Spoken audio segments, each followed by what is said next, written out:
ధర్మం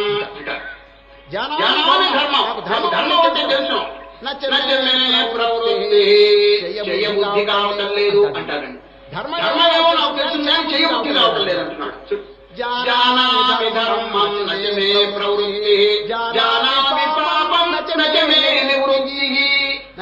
నేనేమో చెడ్డవాడిని అంటున్నావా నాకన్నీ తెలుసు ధర్మం అంటే తెలుసు కానీ చేయబుద్ధి కావటం లేదయ్యా అధర్మం అంటే ఏమిటి తెలుసు పాపం అంటే ఏమిటి తెలుసు కానీ వదలబుద్ధి కావటం లేదు అన్నారు జానామి పాపం నచమే నివృత్తి కేనాపి దేవేన హృదిస్థితేన యథా నియుక్తోస్మి తథా కరోమి దుర్యోధనుడు చెప్పిన వాక్యం నాకన్నీ తెలుసు ధర్మం అంటే తెలుసు కానీ చేయబుద్ధి కావటం లేదు అధర్మం అంటే తెలుసు కానీ వదలబుద్ధి కావటం లేదు ఎవరు నన్ను ప్రేరేపణ చేస్తున్నారు అన్నారండి కేనాపి దేవేన హృదిస్థితేన యథా నియుక్తోస్మి తథా కరోమి